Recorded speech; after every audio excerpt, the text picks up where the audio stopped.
જ્યારે સદગુરુ પધારે ત્યારે ગુલાબની મહેક વહેવા લાગે, જ્ઞાનની ખુમારી દરિયો તો શું હિલોળા રે એવી જ્ઞાનની ખુમારી હિલોળા લેવા માંગે, એવા સદગુરુ પધારે ત્યારે. તો આવો આપણે આંગણે પધારેલા સદગુરુ સ્વરૂપનું સાથે મળી એક રૂપતાથી અને પોતે જ પૂજન કરીએ છીએ એવા અહો ભાવથી બ્રહ્મનાદથી સાથે મળી અને પૂજન કરીએ. આવો પરમ પૂજ્ય महंत श्री 108 हरिनाथ जी बापू गुरु श्री गुलाबनाथ बापू पूजन करवा आप सर्ववती विनंती करूं. पुष्पाबेन गौस्वामी तालियों चालू रखो.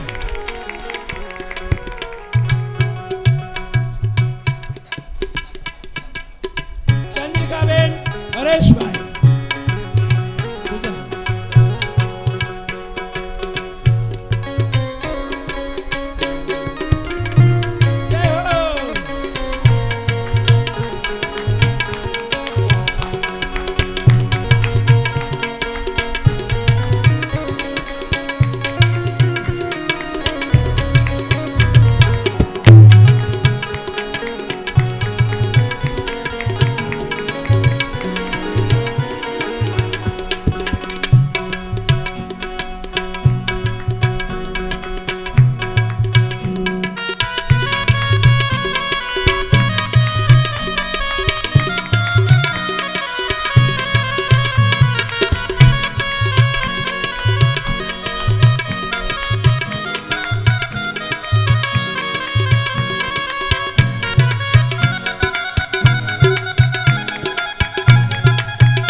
પૂજ્ય ગુરુદેવનું હરિનાથ બાપુનું પુષ્પમાળા અર્પણ કરવું એટલે તમારું જે હોય બધું અર્પણ કરવું, પોતાનીનું માલિકીનું ન હોય એ માળા અર્પણ કરવાની.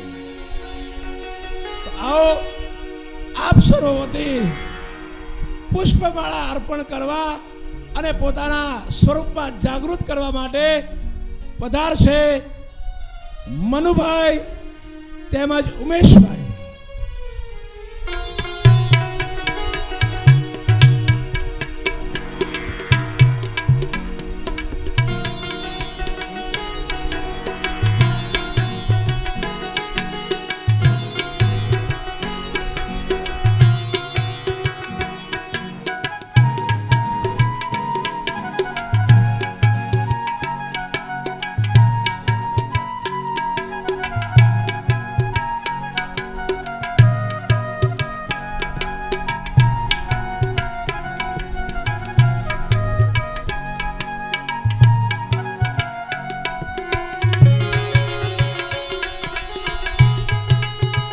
હવે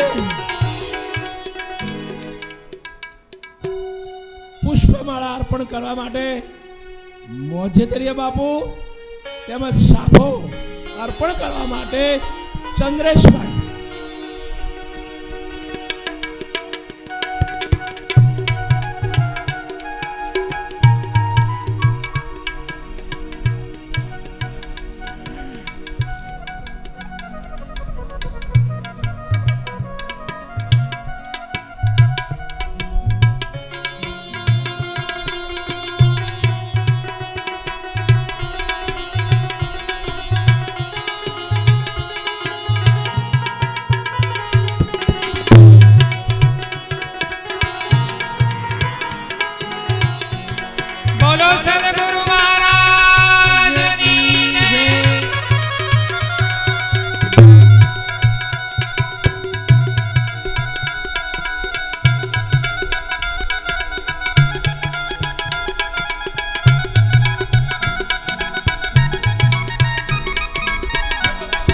બોલો સદગુરુ હરિનાથ બાપુની જય.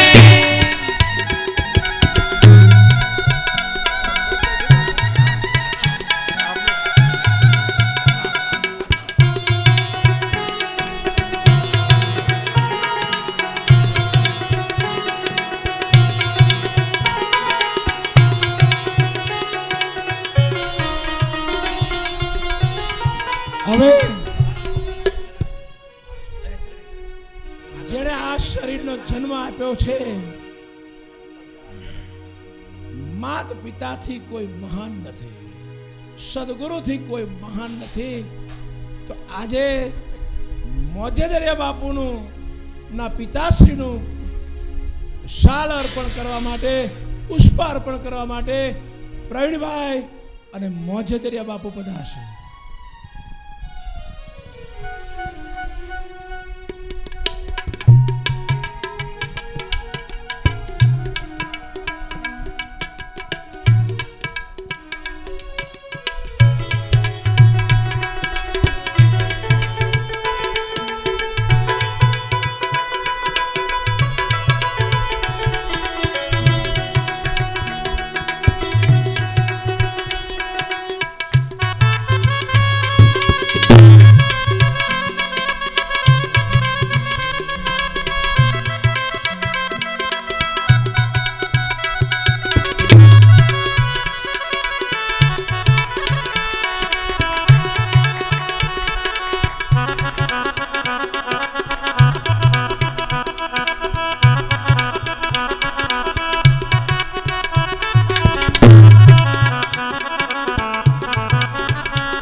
હવે અમારા ગુલાબનાથ બાપુના લાડીલા ગુરુ ભક્ત શ્રી બાબુપુરનું પુષ્પમાળાથી તેમજ સાલ અને ભેટ પૂજાથી કરવા માટે પધારશે કલ્પેશભાઈ બોમ્બે.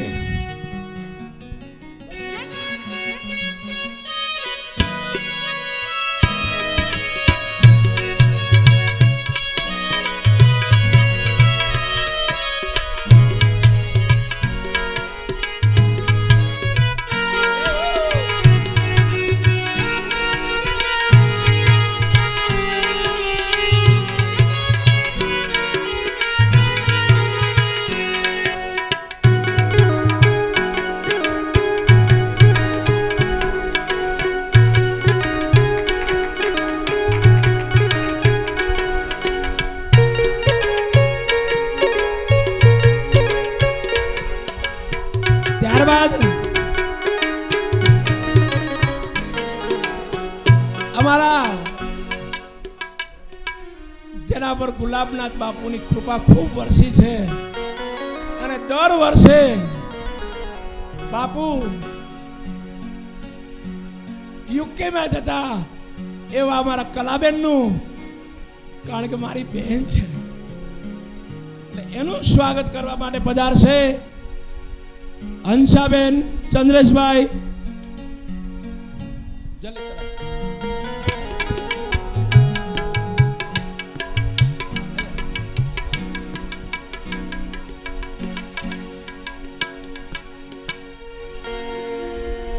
જય હો.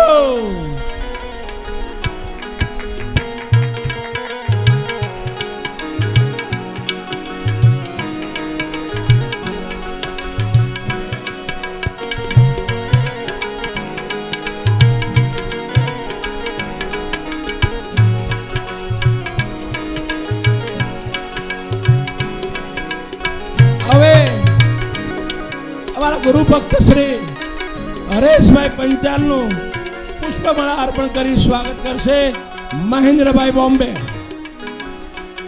હરેશભાઈ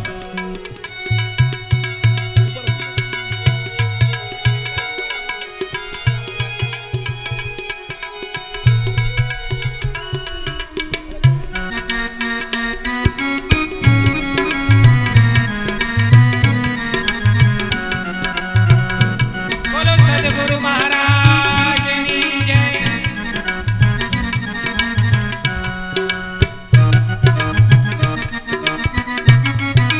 હવે પરમ પૂજ્ય ભક્ત શ્રી ચંદ્રેશભાઈનું પુષ્પમાળા દ્વારા અર્પણ કરશે મોજે દરિયા બાપુ.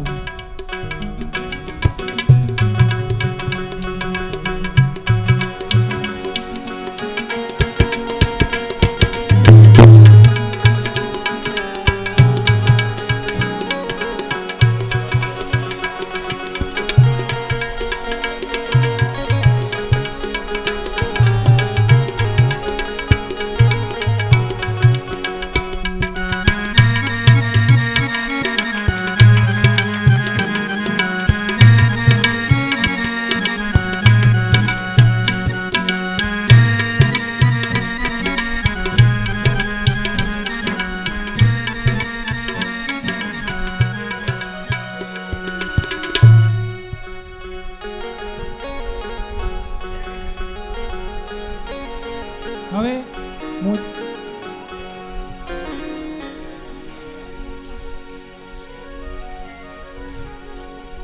હવે મોજે દરિયા બાપુના શિક્ષણ ગુરુ શ્રી લાલજીભાઈ નાકરાણીનું સાલ તથા પુષ્પમાળાથી અર્પણ કરશે મોજે દરિયા બાપુ.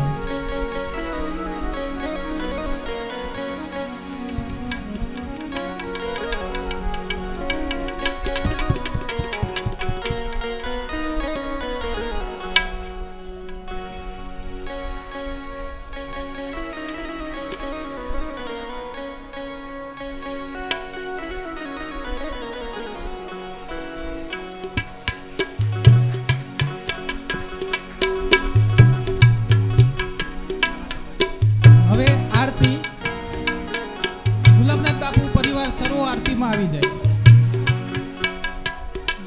ગુલાબનાથ બાપુ સર્વો ભક્તજનો આરતીમાં આવી જાય.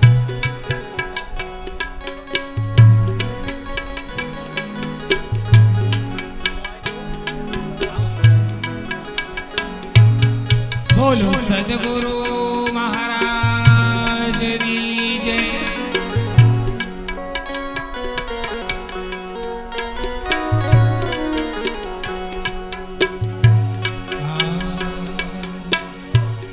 એ હું તો આરતી ઉતારું ગુરુદેવની રે. ગુરુદેવની એ હું તો આરતી ઉતારું ગુરુદેવની રે. હું તો આરતી ઉતારું ગુરુદેવની હે ગુરુદેવની રે મારા નાથની રે.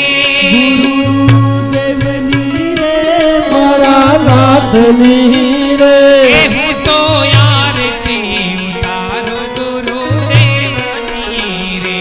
હું તો આરતી ઉતારું ગુરુદેવની રે હે પેલી આરતી એ પ્રેમ પ્રગટિયા રે. હે પેલી આરતી પ્રેમ પ્રગટિયા રે હે પેલી આરતી એ પ્રેમ પ્રગટિયા રે. હે પેલી આરતી પ્રેમ પ્રગટિયા રે હે મને જ્ઞાની સદગુરુ ભેટિયા રે.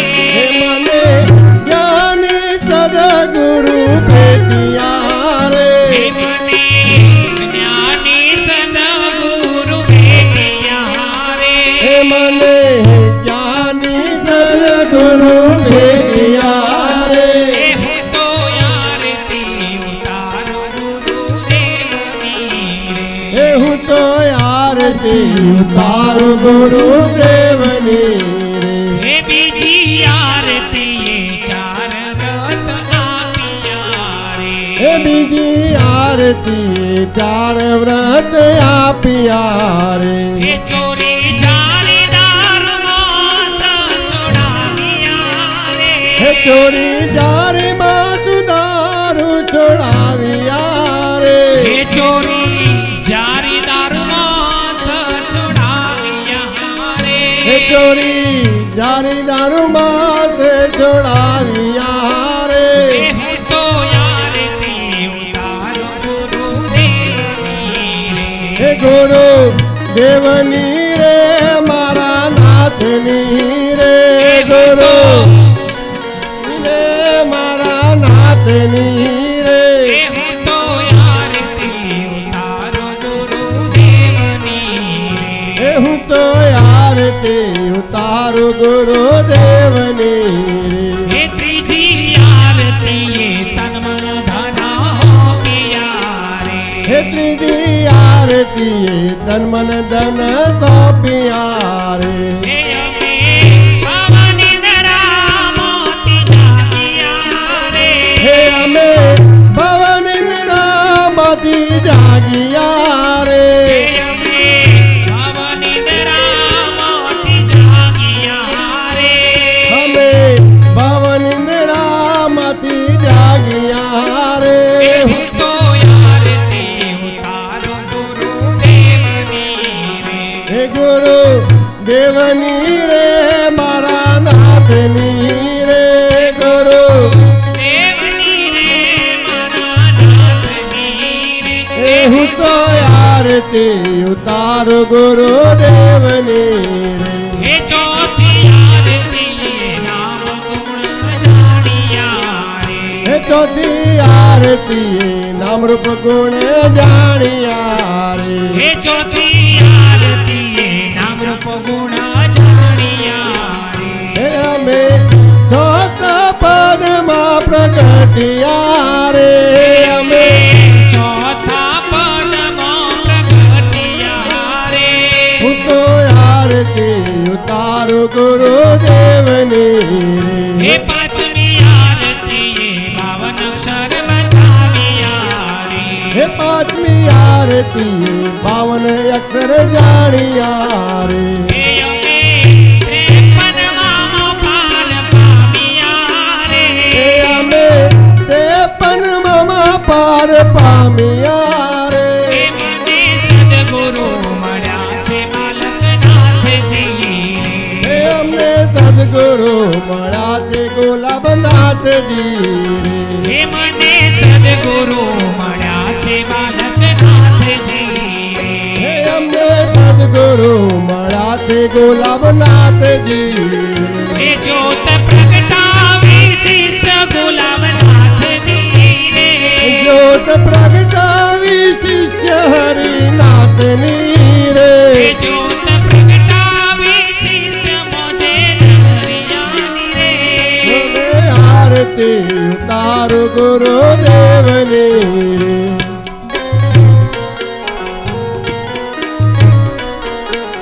હે ગુરુ દેવની રે મારા નાથની રે ગુરુ દેવની રે મારા નાથની રે હું તો આરતી ઉતારું ગુરુદેવની બોલો સદગુરુ દેવ કી જય, સનાતન ધર્મ કી જય.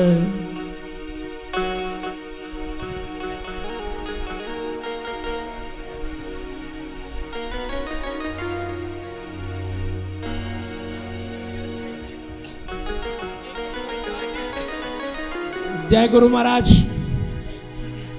બધા તો પોતપોતાનું આસનમાં જ છે જ, કોઈને કહેવું પડતું નથી. હવે બધા ગુરુ પાછે કેમ પાગલ થાય છે? ગુરુમાં એવું શું જોઈ ગયા છે? શંકરનાથ બાપુ, હરિનાથ બાપુ, અમારા બાબુપુરી, હરેશભાઈ ના બધા તો 5 મિનિટ માટે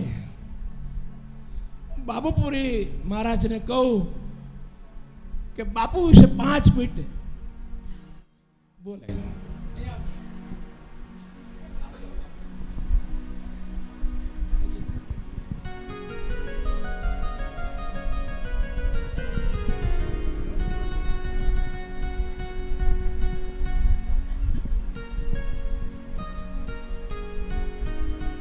પરમ પૂજ્ય બ્રહ્મલીન 1008 સૌના સદગુરુ મારા ઉપર જેની અવિરત કૃપા વરસી રહી એવા મારા સદગુરુ, આપણા સૌના સદગુરુ ગુલાબનાથ બાપુની જય. ગુલાબનાથ બાપુ એ અદ્ભુત વ્યક્તિત્વ છે. મારું 27 વર્ષ ઉંમર હતી, અત્યારે મારા 70 વર્ષ થયો. ત્યારથી એક ધારો મારા ઉપર ગુલાબનાથ બાપુનો સ્નેહ રહેલો છે. એમના જીવનમાં પણ ઘણા ચડાવ ઉતાર આવેલા.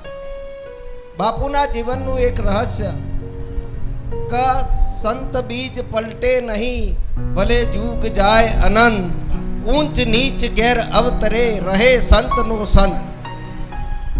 આ ગુલાબનાથ બાપુ એક આદુ અનાદિકાળથી પદભ્રષ્ટ થયેલો એક અલૌકિક આત્મા હતા.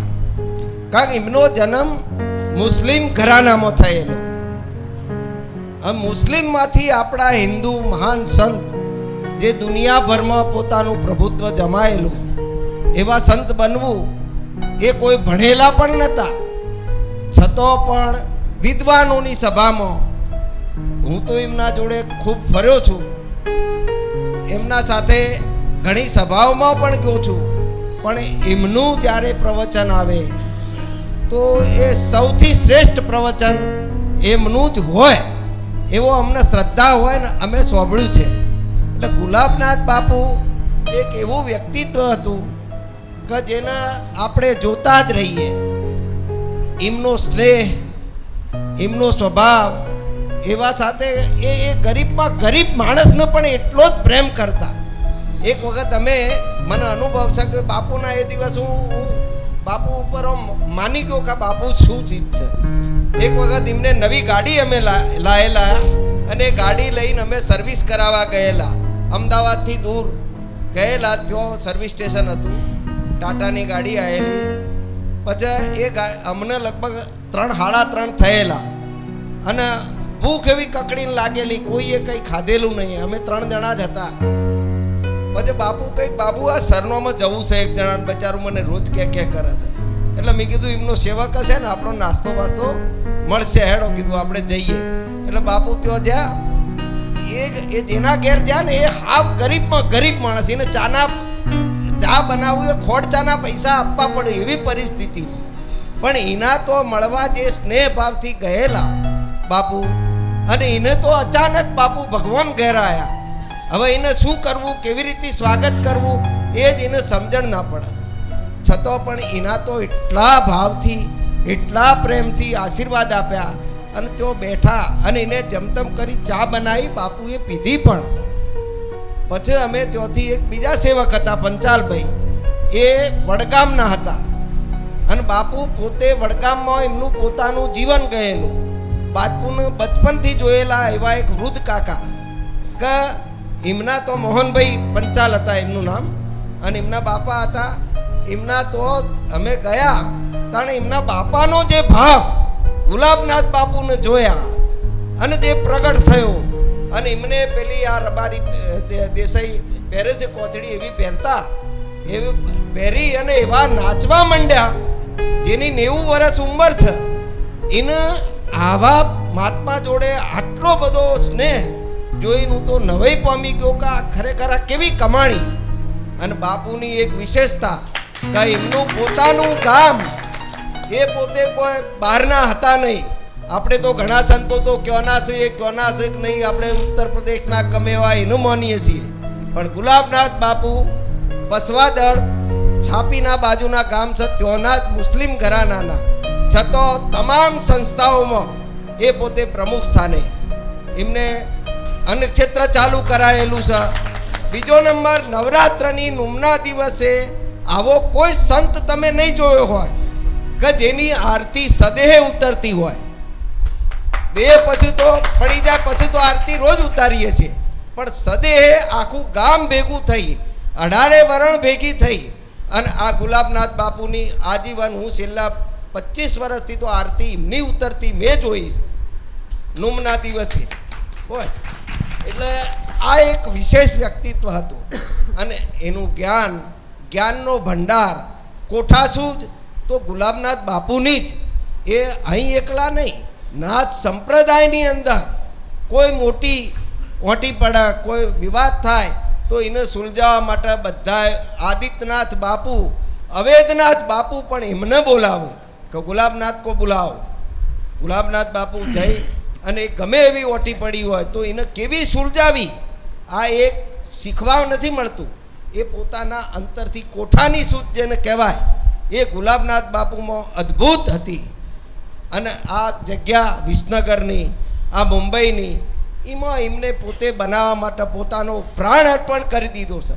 હું તો એનો સાક્ષી છું કે એ વિસનગરની જગ્યાને વાડો હતી, થુવરની વાડો હતી, અને એ ટાઈમે બાપુએ જે સંભાળ્યું, જો મુસ્લિમને મહંત બનાવો એ પણ આપણો સમાજ સ્વીકારે નહીં. એ ટાઈમે એમના ઉપર કેટલી બધી વિપદાઓ આવી, કેટલા બધા વિરોધ થયા, છતાં પણ અડગ રહી અને પોતે પોતાની નામના પેદા કરી. અને અત્યારે સર્વશ્રેષ્ઠ સંત તરીકે અમે ગૌરવ અનુભવીએ છીએ કે હું ઘણી જગ્યાઓમાં જોડાયેલું છું, ઘણા સંતો સાથે જોડાયેલું છું, પણ બધાને એક જ ઇના માટે ઇલકાબ છે કે બાબુપુરી તો ગુલાબનાથ કા શિષ્ય હૈ. અને હું ગૌરવથી કહું કે હું ગુલાબનાથ બાપુનો જ શિષ્ય છું. એટલે ગુલાબનાથ બાપુ એક અદ્ભુત વ્યક્તિત્વ હતું, જ્ઞાનનો ભંડાર હતા. એમના આ ભીખુરામ મહારાજ એ કેટલા વિદ્વાન મહાત્માઓ જોડે ફરેલા છે. એ પોતે જ્ઞાન પ્રાપ્ત કરેલું છે. એ પોતે આશારામના અંગત હતા. આશારામના પાસે જ્ઞાનનો ભંડાર છતો, એમના અંગત હોવા છતાં બાપુના સાનિધ્યમાં આવ્યા. પછી આ કેટલી એમનું પાગલપન છે ગુરુ પ્રત્યેનું, એ તમે બધા જોવો જ છો ને. આટલું બધું તો આ કદાચ એમના શિષ્યો પણ નહીં કરતા હોય, એટલું બધું પાગલપન, એટલી બધી રટના. બસ ગુરુ ગુરુ ગુરુ ગુરુ ગુરુ, આ સિવાય કોઈ વાત જ નથી. આટલા બધા ગુરુ સમર્પણ ભક્ત બન્યા છે તો એમનેમ તો બન્યા નહીં હોય. એટલે ગુરુ ગુલાબનાથ બાપુનું વર્ણન આ હરિનાથ બાપુ એ બચપનથી એમના શિષ્ય બન્યા છે. અત્યારે મુંબઈની અંદર બાપુનો આશ્રમ છે, ગોરક્ષધામ આશ્રમ. ત્યાંના મહંત તરીકે બિરાજમાન છે પૂજ્ય હરિનાથજી. અને વિસનગર આશ્રમ છે, ત્યાં શંકરનાથજી, એમનું પણ અહીં આગળ સત્સંગ હતો, એમના કોઈ કર્મ સંજોગે એમની તબિયત બગડી અને અત્યારે બાયપાસ સર્જરી કરાવવી પડી એટલે એ નથી આવી શક્યા. ભગવાન એમના તાત્કાલિક અત્યારે સારું છે, એમના સમાચાર અત્યારે રિકવરી સારી આવી ગઈ છે.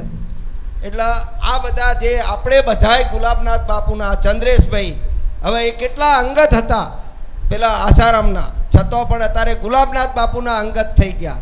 એમનો શબ્દ પડે બાપુનો અને તરત પોતાનો જીવ હાજર કરી દઈ, એવા એવા પ્રસંગો મેં બાપુના જોયેલા છે કે ગુલાબનાથ બાપુ એટલે ગુલાબનાથ બાપુ, બસ એના માટે બીજું કોઈ શબ્દો જ નથી. ધન્ય મારા ગુરુજીને વંદન બારંબાર.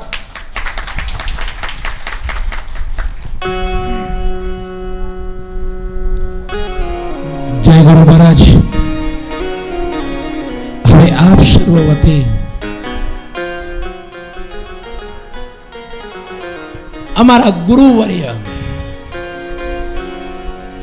પરમ પૂજ્ય મહંત શ્રી 108 હરિનાથ બાપુને નમ્ર વિનંતી કરું છું કે આપ જે ગુરુ મહારાજના જે ગોરક્ષનાથમાં આપ કેવા મસ્ત થયા છો અને એ મસ્તી આ બધાને પ્રગટ જાગૃતિ થાય એવી અમૃતવાણીનો પ્રસાદ આપવા આપ સર્વતી નમ્ર વિનંતી કરું છું. જય ગુરુ મહારાજ, જય ગુરુ મહારાજ.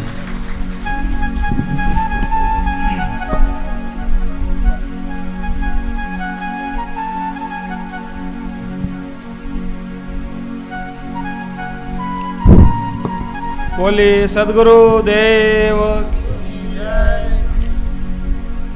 ગુરુ ગોરક્ષનાથજી મહારાજ, નવનાથ 84 સિદ્ધો, પરમ પૂજ્ય શ્રી ગુલાબનાથ બાપુનો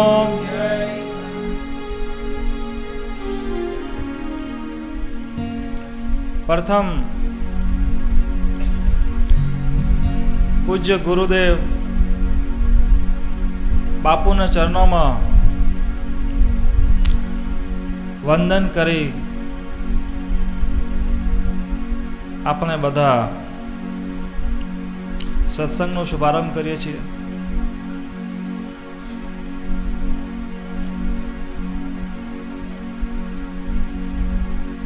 हमारे परम पूज्य शंकरनाथ बापू और હું બેનો સાથે આવવાનો હતો સત્સંગમાં. તેમનો સંદેશ તમને બાવપુરીજી મહારાજ અત્યારે સંભળાયો. પછી આ ઈલાજને કારણે બધું કેન્સલ થઈ ગયું. હું એમને જોડે 2 દિવસ ત્યાં રોકાયો અપેક્ષમાં, અને ઓપરેશન થયું ત્યાં સુધી હું ત્યાં જ હતો. બાપુને ભાન આવ્યું ત્યારે સંદેશ મોકલ્યો કે તમે બધાને સંદેશ મોકલી દેવાનો, હું હવે સારો છું. શંકરનાથ બાપુએ એવું પ્રથમ વાત કીધી કે જય ગુરુ મહારાજ બધાને કહેવાના, और હું હવે સારો છું. જય ગુરુ મહારાજ. હવે એની રિકવરી રિપોર્ટ બહુ સારી છે બાપુની. ચાલીએ ફરીએ, ખાવા પીવાનું બધું સારું છે. હવે પરમ પૂજ્ય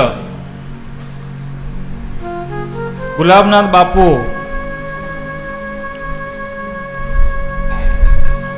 એમનું ઉદાહરણ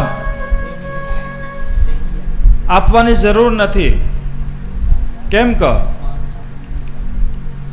સાક્ષાત પરબ્રહ્મ સ્વરૂપ હતા.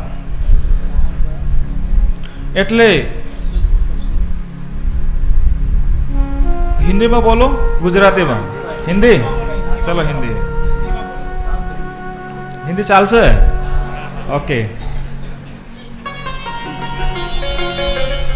બધા એમ કહે છે गुजराती सब बोलते हैं, इधर हिंदी कोई बोलता नहीं. आज हिंदी ठीक है. हिंदी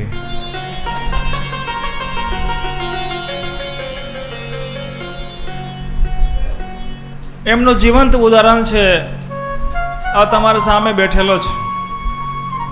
12 વર્ષની અવસ્થામાં સંન્યાસ માટે નીકળેલો નાનો બાળક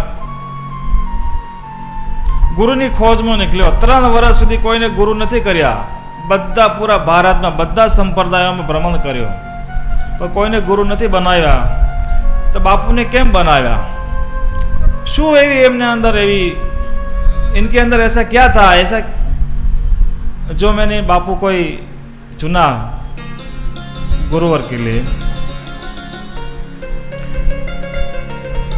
जो सब गुरु के अंदर होना चाहिए था वो सब मैंने यहाँ देखा.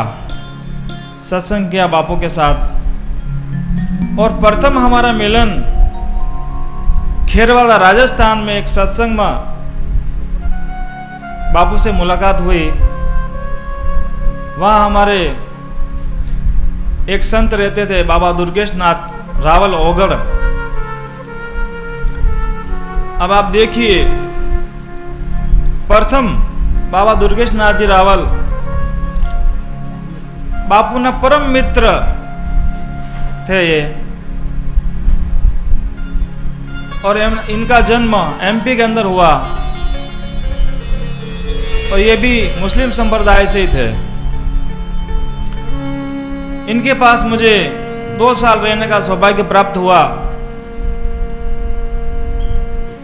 उनकी उम्र बहुत थी 111 वर्ष. इसलिए उन्होंने बोला मेरी कोई गारंटी नहीं है, मैं कभी भी जा सकता हूं. उन्होंने बापू को बुलाया, खेरवाला सत्संग रखा और उसमें उस सत्संग में बापू ने मुझे दुर्गेश नाथ बापू ने मुझे बापू को भेंट कर दिया. बापू ये आज से आपका चेला है, आप इसको ले जाओ. बाल वैरागी से जीवंत उदाहरण आ छे और बीजो तमारे जोड़े आ छे ભીખારામ મહારાજ. તમને ગુજરાતી ઉઠાઈને આ જુઓ કર્ણાટકમાં લઈ આવ્યા रामेश्वर धाम ની ભૂમિમાં પરમ ભૂમિમાં. इसलिए સંત ને સાથે રહેવાથી આપણને જો લાભ પ્રાપ્ત હોય એની વ્યાખ્યા કરાય નહીં, કરી नहीं सकते अपन. गुरु महाराज अपने को एक ही शिक्षा दी है और वो है अलग निरंजन. क्या है? अलग अलग अलग निरंजन. अलग निरंजन ये नाथ संप्रदाय का प्रमुख उद्बोधन शब्द है, जहां से जिस शब्द से नाथ संप्रदाय की शुरुआत होती है. और इस शब्द को कहने वाले प्रथम नाथ संप्रदाय के आदि गुरु गुरु गोरक्षनाथ जी महाराज ने किया था.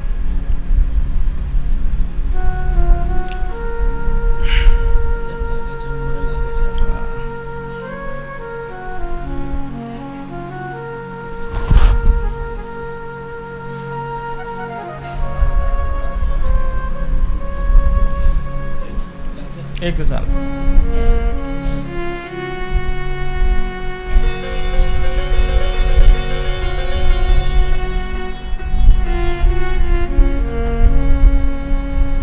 गुरु गोरक्षनाथ जी महाराज नो अवतरण समय आज से लगभग 2000 वर्ष पूर्व इन्होंने भर्तृहरि महाराज को दीक्षा देकर के शिष्य बनाया और कितने ही राजा महाराजाओं को इन्होंने दीक्षा दी और संत बनाए. 99 करोड़ राजा लगभग इन्होंने नाथ संप्रदाय की दीक्षा देकर के राजयोगी बनाए थे।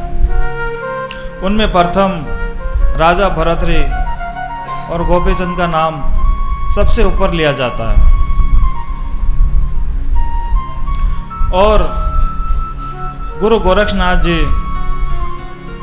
भारत, नेपाल, बर्मा, भूटान, म्यांमार, तिब्बत, चीन, लगभग हर प्रांत में इन्होंने योग की अलग जगाई और योग का प्रचार किया और परब्रह्म का प्रचार किया। नेपाल में प्रथम गोरखालैंड में गुरु गोरक्षनाथ जी ने प्रकट होकर के वहां दर्शन दिए थे। वहां उनकी एक गुफा भी है जहां अभी भी हर वर्ष मेला लगता है। गुरु गोरक्षनाथ जी नेपाल राष्ट्र के राजगुरु तरीके उनको मानते हैं। वहाँ उनकी राज मुद्राओं पर गुरु गोरक्षनाथ जी की चरण पादुका और श्री श्री गोरखनाथ लिखा गया है। और पूरा गोरख राष्ट्र नेपाल गुरु गोरक्षनाथ जी को गुरु तरीके सब उनको पूजते हैं। तो एक बार क्या हुआ कि वहाँ के एक राजा थे जो स्वभाव से थोड़े खराब थे और नाथ संप्रदाय के और संतों भक्तों का अनादर करते थे और अत्याचार भी करते कुछ। इसलिए गुरु गोरक्षनाथ जी नाराज हो गए उनसे और उन्होंने नाराज होके 12 मेघ मालाओं को, जिससे हमारे यहाँ वर्षा होती है, बरसात होती है, उनसे उनको नाग स्वरूप में परिवर्तन करके आज उनका आसन बना के उसके ऊपर बैठ गए। इससे नेपाल में अकाल हो गया। राजा प्रजा सब दुख में आ गए। इस दुख को निवारण करने के लिए राजा ने बहुत सारे प्रयास किए पर ये प्रयास सफल नहीं हुआ। फिर किसी पहुंचे हुए एक साधु के पास गए दरबार। उन्होंने पूछा क्या कारण है, नेपाल में पहले ऐसा कभी नहीं था, अब ऐसा सूखा कैसे हो गया है, दुष्काल हो गया है। तो उन्होंने ध्यान में देख के बताया कि महाराज आपने अपने राज्य में भक्तों का अनादर किया, इसलिए गुरु गोरखनाथ जी महाराज वर्षा के सब बादल को आसन बना के नागमाला बना के ऊपर बैठ गए हैं। जब तक वो वहां से उठेंगे नहीं तब तक आपके यहाँ अच्छा नहीं हो सकता है।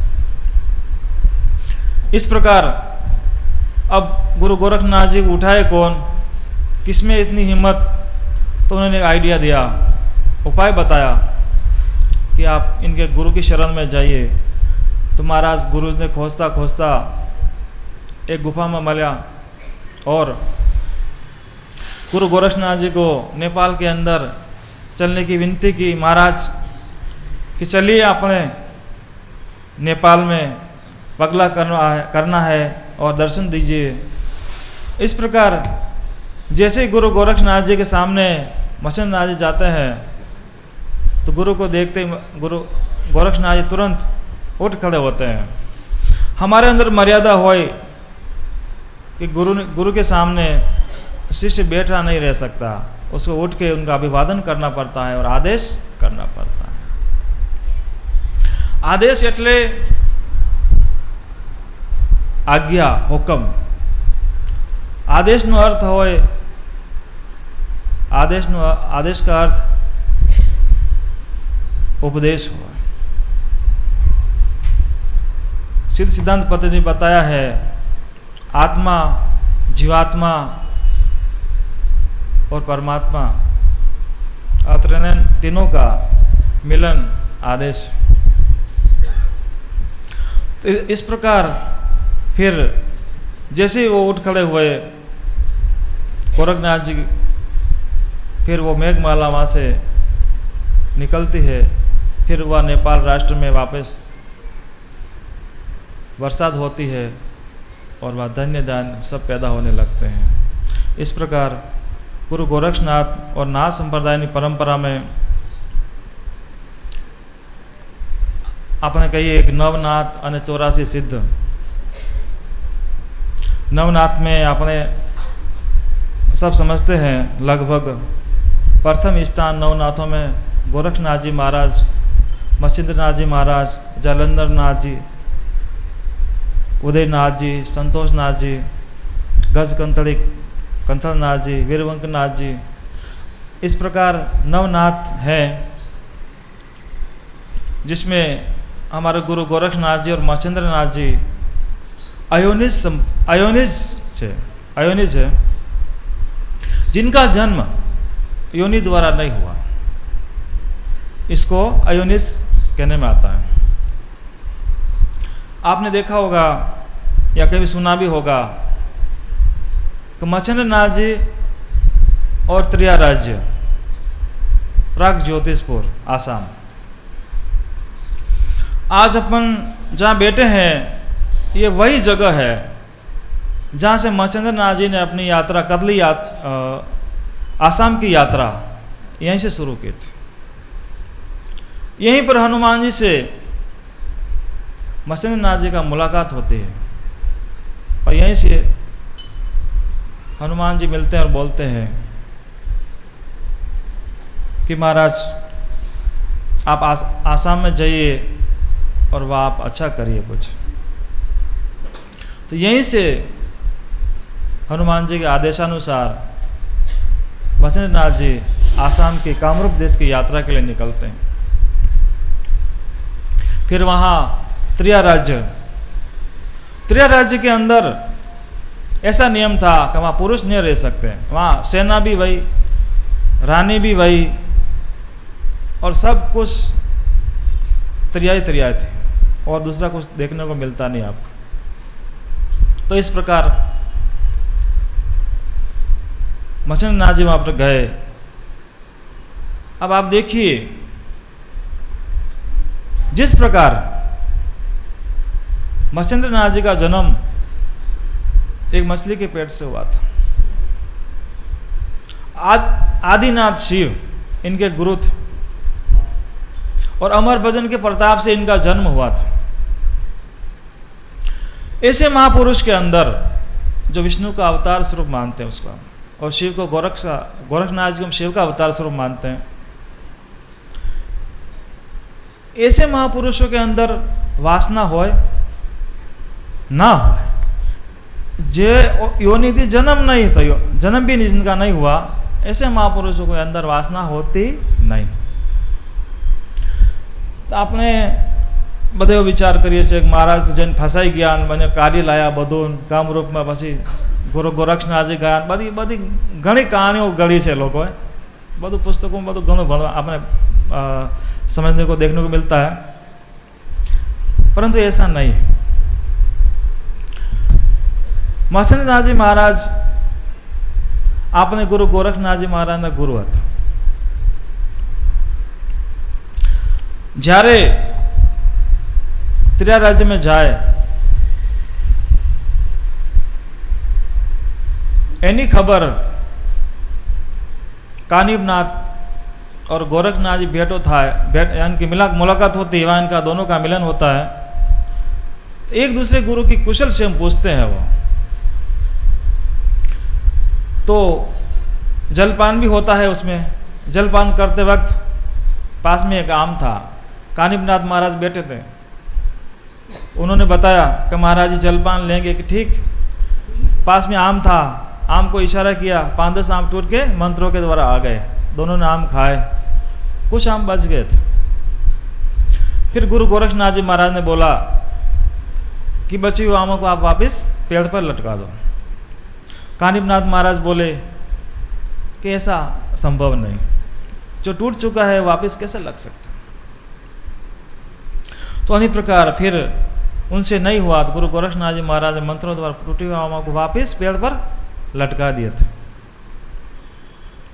तो वहां दोनों की बहस होती है, कानिबनाथ और गुरु गोरक्षनाथ जी की बहस होती है। उसमें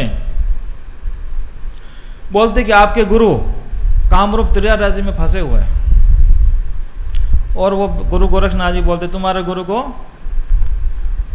गोल्ड बंगाली देश में जहाँ गोपीचंद महाराज रहते थे, तो उन्होंने कुएं में डाल के ऊपर लीड से उनको बंद कर दिया है, घोड़े की लीड डाल के कुएं में बंद है। तो इस प्रकार वो लंबी कथा है, अपने को समझना है।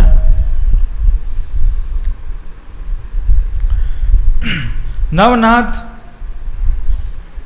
અને 84 સિદ્ધ, આ સિદ્ધ परंपरा ऐसी है जो बहुत पुरानी है, जिनमें 84 सिद्धों के अंदर नवनाथों का नाम बहुत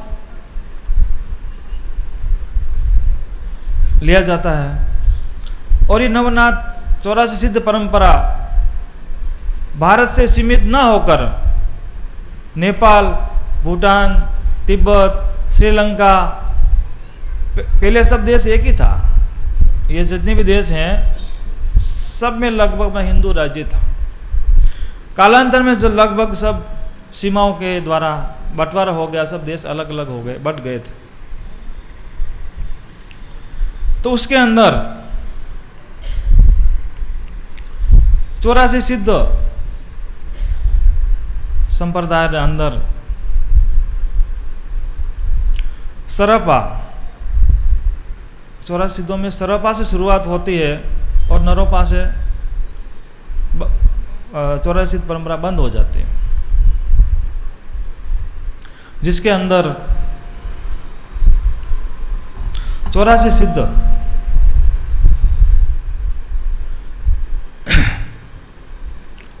इसकी परंपरा में एक बहुत ही संत हुए थे जिनका नाम था मिलारेपा। हम नवनाथ के बारे में लगभग समझते हैं, 84 सिद्धों के बारे में इनकी गाथा लगभग कम ही सुनने में आती है। तो इनके ऊपर आज थोड़ा हम प्रकाश डालते हैं कि इनका जीवन, इनकी शैली, इनकी विद्याएं, इनकी क्रियाएं कैसी हो सकती है। आज से लगभग 850 वर्ष पहले तिब्बत के अंदर, जो पहले भारत का ही भाग था, वहां में एक महान तांत्रिक और महान सिद्ध और महान अध्यात्म ज्ञानी, ऐसे महापुरुष का जन्म होता है। उसका नाम है मिलारेपा। क्या होता है, मिलारेपा, उसकी माँ बचपन में उसके पिताजी गुजर जाते हैं। उसकी एक माँ और एक बहन थी, तो वो धनिक परिवार से थे, कोई कमी नहीं थी उनके पास, सब कुछ था। आपको पता है कि कोई बेसहारा हो जाता है तब लोग सहारा देने के बजाय उसका बचा कुचा सहारा भी ले लेते हैं। आजकल बहुत सारे लोग ऐसे हैं। तो उसके चाचा चाची ने और उसकी बुआ ने जितनी भी संपत्ति थी सबको ले लिया, हड़प लिया उसे। फिर हड़पने के बाद अकेले हो गए, बहुत अत्याचार हुआ उनके ऊपर। फिर इसकी माँ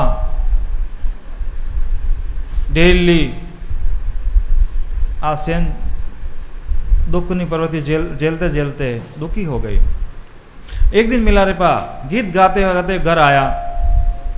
उस समय माँ ने उसको बहुत मारा, चूल्हे की राख लेके उसके सिर पे डाल दिया और डंडे से मारा। तो उसको पता है यहाँ क्या हो रहा है, हम कितना कष्ट देख रहे हैं, बहुत खराब परिस्थिति है हमारी, हमारे पास कुछ भी नहीं आज। और इस प्रकार मारने से मिलारेपा के अंदर गुस्सा आ गया और बदले की भावना आ गई उसके अंदर। तो वो वहां से घर से निकल गया। 8 साल की अवस्था में एक बच्चा घर से निकल गया, गुरु की खोज में निकला। कौन गुरु मिले उसको? तंत्र गुरु मिले, अध्यात्म गुरु नहीं, तंत्र गुरु मिले। हिमालय की साधना में उसको तंत्र गुरु। और उनसे क्या सीखा? सब तरह की विद्या सीखी, मोहन, मारण, उच्चाटन, विद्वेषम, सब प्रकार की विद्या सीखी उसने छोटी उम्र में। कुछ वर्ष बाद घर आया। आने के बाद क्या देखता है? उसके माँ, उसकी बहन उस दुख को झेलते झेलते वो देव हो गए। तो इस प्रकार उस बच्चे का और क्रोध बढ़ गया। क्रोध इतना बढ़ा कि उसने पूरा का पूरा जो जमीन थी, जो फसल थी, जो घर था, सब के सब को नष्ट कर दिया मंत्रों के द्वारा। उसके पास ऐसी सिद्धि थी, सिद्धि तो बहुत थी भाई, एक विशेष सिद्धि थी उसके पास कि जब चाहे जब वो बर्फबारी करके पूरे गांव के गांव को नष्ट कर सकता था। आते ही उसने सब चाचा चाची की फसल नष्ट कर दी, ओले बरसाए मंत्रों के द्वारा, सब दब के खराब हो गया। इससे भी उसका गुस्सा शांत नहीं हुआ, तो उसने एक अच्छे मौके अवसर की तलाश में था कि कब अच्छा मौका है, सब एक साथ में लोग हो और मैं इनसे बदला ले सकूं। बदले की भावना से तलाश में था। और उधर क्या था कि उसके चाचा चाची के बच्चे की सगाई का रस्म था। तो कुछ 80-85 लोग उसमें आए थे। उसको मौका मिलते ही उसने मंत्र बोला और ओले की बारिश कर दी। पूरे के पूरे 80-85 लोग उसमें दब गए और सब के सब भगवान को प्यारा हो गए। इस प्रकार बदला तो उसने ले लिया, लेकिन पश्चाताप हुआ उसके बाद। क्या हुआ? अपने अंदर जरा भी कोई अच्छाई होती है, तब कुछ भी बुरा करते हैं तो हमको अपने को जगाती है कि हमने बुरा क्यों किया। ये सब कब होता है?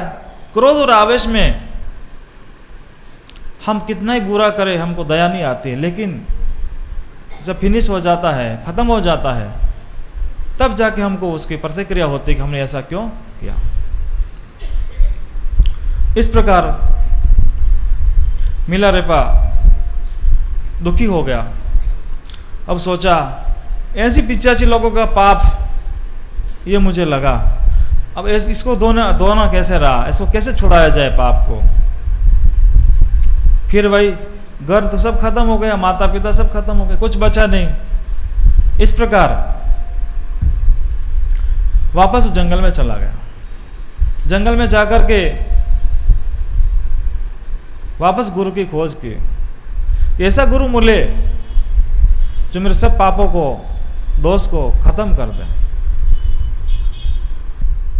तो उन्होंने बताया किसी ने कि गांव में कोई दूर मारपा करके गुरु रहते हैं, तिब्बती संत थे। फिर वो मारपा की तलाश में निकल गया। तो किसी खेत के अंदर मारपा खेत में हल जोत रहे थे। तो उस समय उसकी मुलाकात, एक बच्चा आता है सामने, बोलता मुझे मारपा से मिलना है। ठीक,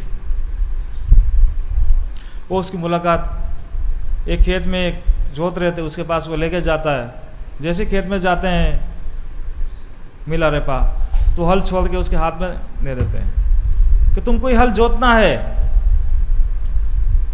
कोई बातचीत नहीं किया उससे, हल जोत।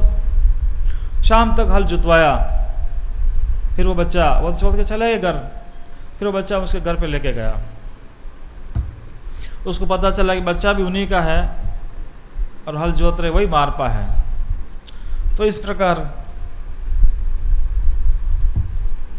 गुरु परीक्षा लेता है, पर परीक्षा ऐसी भी लेता है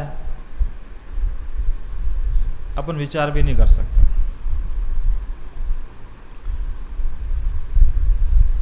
शीश दिए जो गुरु मिले तो भी सस्ता जा। क्या है? शीश आपने गुरु महाराज ने सौंपी दिए तो भी अपने गुरु मिले तो भी सस्ता है, दुर्लभ वस्तु है गुरु महाराज अपना। तो फिर दिन रात बहुत काम करवाते हैं उससे, मिला रेपा से बहुत काम करवाते।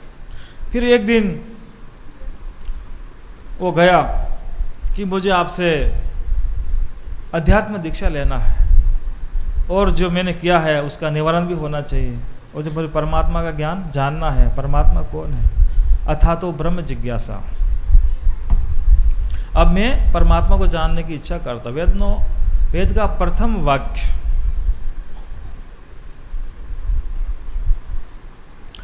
जिज्ञासा प्रथम, आप बापू वो कहता प्रथम मनुष्य शरीर, दूसरी जिज्ञासा, तीसरा ब्रह्मनिष्ठ गुरु। ये तीनों मिलना बहुत कठिन है। जो भाग्यवान होता है उन सबको ये तीनों चीज दुर्लभ है, वो मिलते हैं।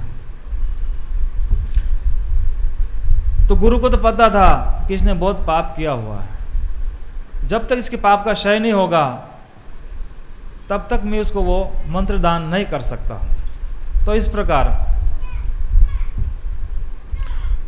उन्होंने बोला कि मुझे एक घर चाहिए गोलाकार।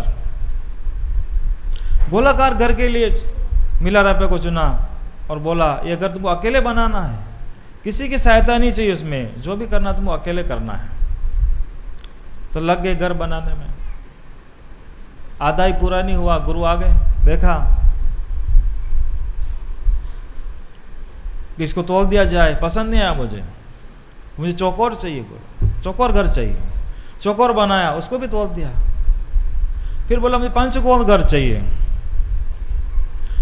तो इस प्रकार घर बनाते बनाते मिला रे पास थक गया, तो मेरा पूरा शरीर, मेरा जीवन, मेरा समय इस बनाने में चला गया, मुझे कुछ प्राप्त नहीं हुआ। फिर वो क्या करता, जब भी दीक्षा होती, सत्संग होती, चुपके से बीच में जाके बैठ जाता था कि चुपके थे आपने प्राप्त कर लिए। पर गुरु तो गुरु जो है, एक रीते कौन आप है, मुश्किल। तो गुरु महाराज आंख ध्यान में बैठे, डंडो पास है, डंडो लई मिला रुपये को बहुत मारा, भगा दिया उसको, बाहर फेंक दिया घर से, अंदर नहीं आना। तो अनेक प्रकार दीक्षा होते होते उसकी रह गई।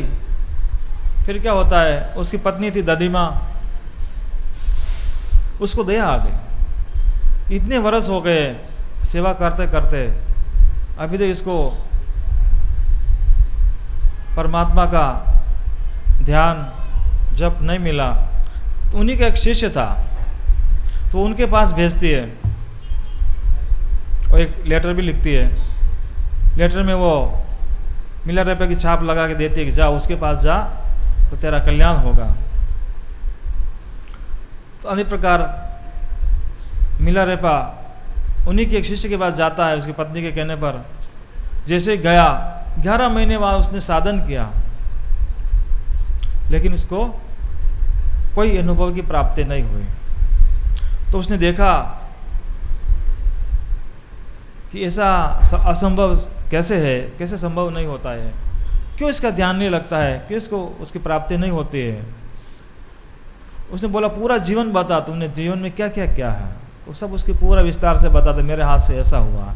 बोला तेरे कर्म शेष, गुरु बदलने से ऐसा नहीं होगा, वो तो मेरे भी गुरु है। तो वो दोनों वहां से वापस मिला रेपा के पास आते हैं। जितनी सामग्री थी उस दोनों के पास सब की सब अर्पण कर दी, जो कुछ था सब कुछ। आप इसको रखो, लेकिन इसको ईश्वरीय ज्ञान की जरूरत है, आपको प्रदान करो। लेकिन गुरु तो गुरु और क्रोधित हो गए। बोला मारपा, एक लंगड़ी बकरी है, उसको तू नहीं लाया, पता नहीं। फिर वो डोलता डोलता गया, एक लंगड़ी बकरी और बच गई थी, वो भी ला के रख दी। अब तो गुरु महाराज पूरा करो। तो ही नहीं, ये सब तो मेरी पत्नी का दिया हुआ है, मेरा दिया हुआ है। अर्पण जो किया हो उसको दोबारा अर्पण तो किया जा सकता नहीं, दिया हुआ दान दोबारा कैसे दे सकते हैं? गुरु का था वो तो। बाद में जब कुछ नहीं हुआ तब उसने सोचा ऐसे गुरु को रिझाना मेरे लिए अब मुश्किल है, मैं इनके लिए कुछ भी नहीं कर सकता। मैंने जो संभव था, कितने साल तो मकान बनाने में लगा दिए, कितने साल खेतों में काम करवाया, कितने ही सालों तक, तो अभी कुछ नहीं मिला। बाद में उन्होंने उन्हीं के सामने आत्महत्या का प्रयास किया। अब कोई शेष नहीं बचा मेरे पास मार्ग, आजीवन लीला समाप्त कर दो। जैसे ही वो पहाड़ी से कूदने का प्रयास करता है, गुरु उसको हृदय से लगा देते हैं। कैसा है, शिष्य कुंभ है, गुरु कुंभार, गली गली काटे खोट, अंतर थी शारद बार मारे चोट। अपने गुरु महाराज जो है बाहर से कठोर दिखते, अंदर से बहुत कोमल है, नरम है। कोई पण गुरु कोई पण शिष्य नो अहित नहीं करी सके। ये इसकी कोमलता है, करुणा है, गुरु महाराज की दया है। तो इस प्रकार मिलारेपा को मारपा ने तैयार हो गए। जितनी भी कसौटी थी, परीक्षाएं थी, लेनी थी, सब ले ली।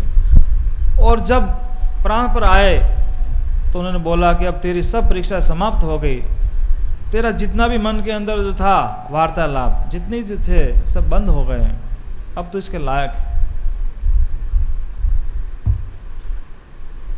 एक बार क्या हुआ, गुरु गोरक्षनाथ जी महाराज किसी नगरी के बाहर तप कर रहे थे, तो उनके नाम और उनके प्रभाव से बहुत सारे लोग जानते थे।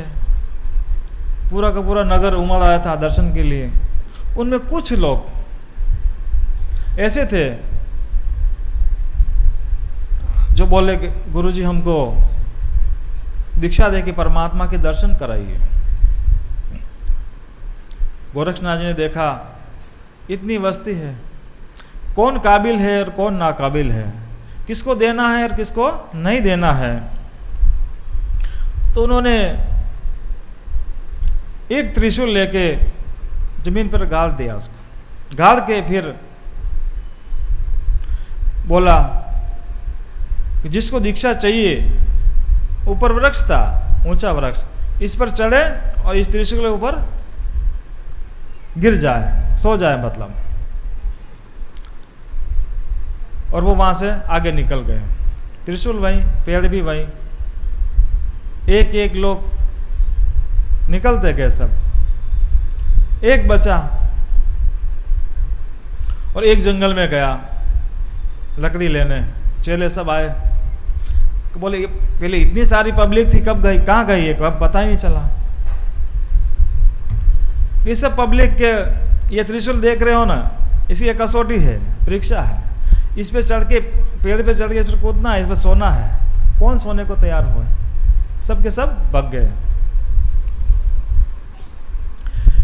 कहते हैं सुख में चेला हांगना, मारवाड़ी में कहे, दुख में वे गया दूर, बाबा जी में भीड़ परी भाग गई बगूर। सुख में सब साथ होते हैं, दुख में कोई कोई साथ होता है, सब साथ नहीं होते हैं। तो इस प्रकार सब भग गए। फिर वो लकड़हारा आया, पैर पर चढ़ा, सच्चा श्रद्धावान था वो, और उसने ऊपर से कुदका मार दिया। किसके ऊपर मारा? त्रिशूल के ऊपर कुदका मारा, और त्रिशूल के ऊपर सो गया वो। उसको पता था गुरु गोरक्षनाथ जी महाराज कौन है। गुरु के प्रति सच्ची श्रद्धा थी उसकी, कसौटी में खरा उतरा। कि जिन गुरु ने पेड़ से आम, टूटी हुई आमों को लगा सकते हैं, तो हमको मरने से कैसे नहीं बचा सकते? गुरु महाराज भव सागर थे आपने बचा ही सके, समर्थ होए। तो वो सो गया और भीड़ वहां से चले गई। ज्ञान किसको मिलता है? श्रद्धावान को ज्ञान मिलता है। श्रद्धावान लभते ज्ञानम। जो श्रद्धावान जीव होए इन्हीं को परमात्मा का ज्ञान मिलता है, बाकी सबको नहीं मिलता। क्योंकि श्रद्धा वगैर कोई चीज पाकते नहीं। गुजराती में के 100 વર્ષ પાણી મેરે પથરો તો અંદરથી બીજ તો જ નથી, કાળા કપડાને રંગ કોઈ દિવસ લાગતો નથી। હવે આપણે કાપડાને શું ક્યાં રંગ ચડાય? કાળા કાપડાને કોઈ રંગ ચડાય નહીં, બધા રંગ ફેલ થઈ જાય, કાળો પડી જાય ને। પથરો पानी में राखिए तो ये अंदर से कोरो न कोरो ज रहे। इस प्रकार अपने अंदर काम, क्रोध, लोभ, मोह, अहंकार आ बधी प्रवृत्तियों से इनको बाहर करके ही हमको गुरु महाराज का ज्ञान प्राप्त कर सकते हैं। इस प्रकार मिलारेपा मारपा की कसौटी में खरा उतरा और उन्होंने फिर साधना सिखाई। किसने सिखाई? मारपा ने मिलारेपा को। लेकिन एक गुफा में ले गए वो, और साधना कैसी? तिब्बती साधना में क्या होता है कि साधक को गुफा में बंद किया जाता है। आप विचार करते होंगे कितने दिन के लिए? 3 साल, 7 साल, 12 वर्ष तक उनको बंद रखते हैं। खाना पीना सब अंदर, गुफा से बाहर नहीं आना। ऐसी उनकी साधना है, अभी भी है, बहुत सारा है। तिब्बती धर्म गुरु ऐसी साधनाएं करवाते हैं, लेकिन वो समय काल उतना नहीं हो के साल भर का है, ये कम कर दिया लोग, 3 महीने का ऐसा कर दिया। पहले तो 12 वर्ष तक गुफा में रहते, साधना करते, पूरा जीवन ही वो अर्पित कर देते साधना के लिए। अब कालांतर में ऐसा समय चेंज हुआ तो सब बदल गया है, ऐसा नहीं है। तो मिलारेपा को इसी गुफा में बंद करते हैं और बाहर से पत्थर चुन के दीवार से बंद कर देते हैं। लेकिन मिलारेपा ज़्यादा उस गुफा में देर तक नहीं रह सके, और गुरु ने क्या किया? उसके सिर पर दीपक जलाया, जलता हुआ दीपक रख के बोल तो साधना कर। अब आप देखिए, दीपक सिर पे जल रहा है और बोलता तो बेसुध होके ध्यान में चला जा। संभव है? संभव है? नहीं से केम ध्यान में जाए और दीपक पड़ी जा तो बली जा। परंतु आ एक होशनी साधना, होश। आपने यहाँ पे बैठेला छे ने बधा, आपने बधा बैठे हुए, लेकिन अपन होश में नहीं है। क्या है? होश में नहीं है। होश में किसको कहते हैं? होश में रहना, सतत परमात्मा नाम के अंदर रहना, यही होश में है। अभी हम अपन कहाँ जा रहे हैं? सबके विचार अंदर से युद्ध चल रहा है, ये करना है, वो करना है, छोकरा उसकी शादी नहीं हो रही है, उसका धंधा बिगड़ रहा है, यहाँ बैठे हैं, वहाँ पे टिकट लेनी है, फ्लाइट में जाना है, कैसे क्या करना है, ये सब द्वंद्व युद्ध सभी के मन में चल रहा है। और साधना कौन कर सकता है? जो होश के अंदर हो वही साधना कर सकता है, बाकी साधना नहीं कर सकता।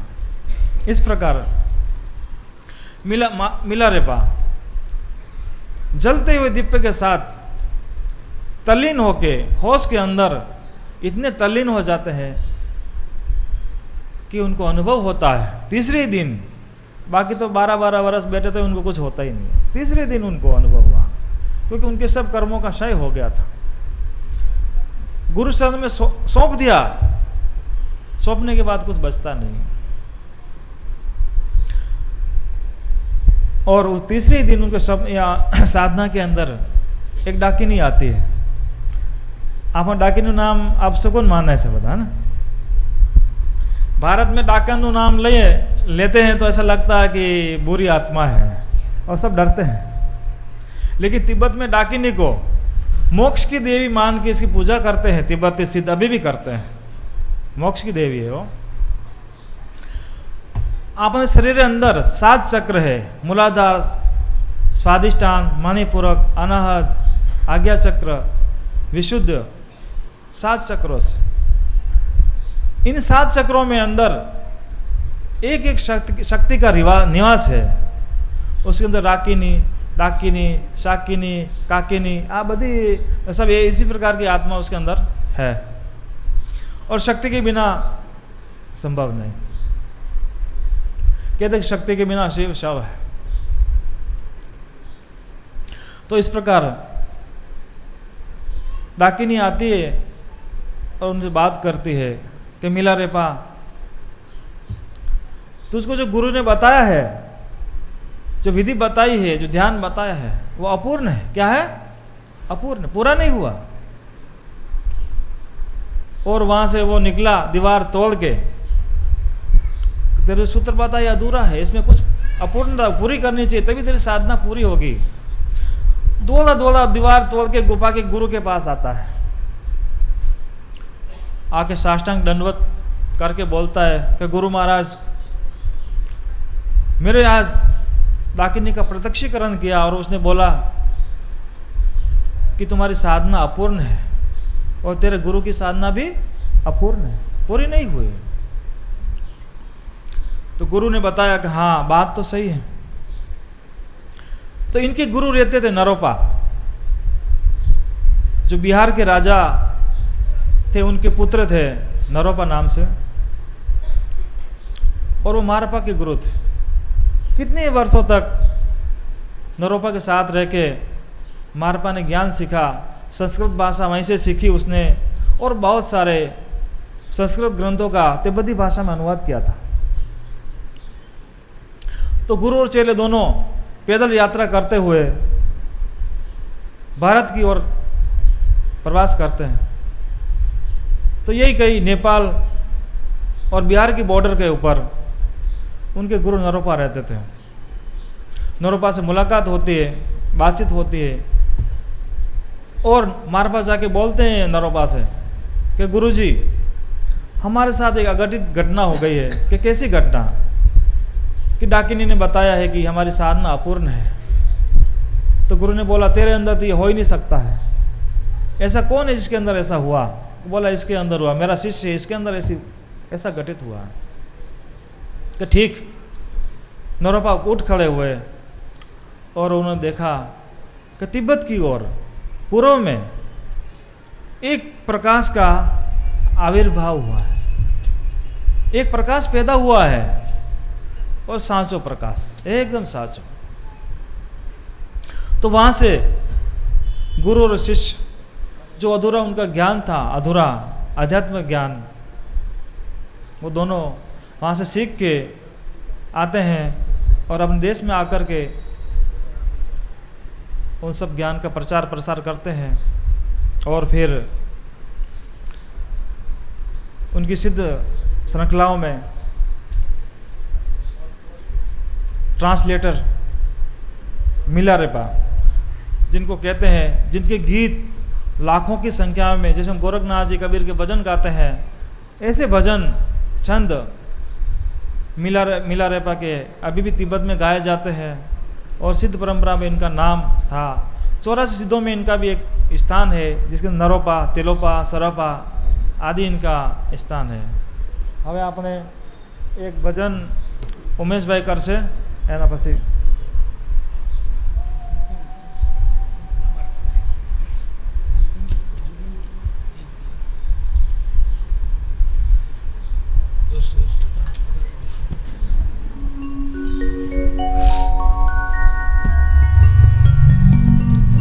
अमर बनायो रे गुरु ये मने, अमर बनायो रे, अमर बनायो रे गुरु ये मने, अमर बनायो रे। मनस गुरु दीन दयाल आज मने अमर बनायो रे, अमर बनायो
के बीच मेरी नाव पुरानी रे, भवसागर के बीच मेरी नाव पुरानी रे, मारा सदगुरु मणिया प्रेमतिया मने पार लगायो रे, हे पार लगायो रे, गुरु ये मने सुतो जगाड्यो रे, पार लगायो रे, गुरु ये मने सुतो जगाड्यो रे, मारा सदगुरु मारा सदगुरु मारा सदगुरु दीन दयाल आज मने अमर बनायो रे।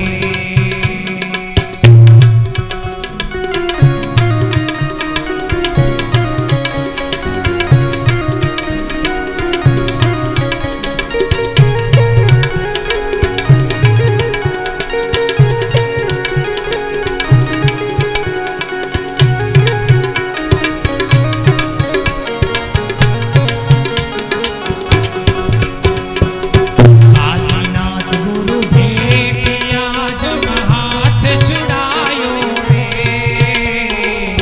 काशीनाथ गुरु भेटिया जब हाथ छुड़ायो रे, जीवननाथ निविनती निज नाम सुनायो रे, निज नाम सुनायो रे, गुरु ये निज नाम सुनायो रे, मन सदगुरु दीन दयाल आज मने अमर बनायो रे, अमर बनायो रे, गुरु ये मने अमर बनायो रे, मन सदगुरु दीन दयाल आज मने अमर बनायो रे, अमर बनायो रे, अमर बनायो रे। बोलिए सदगुरु महाराज ની જય।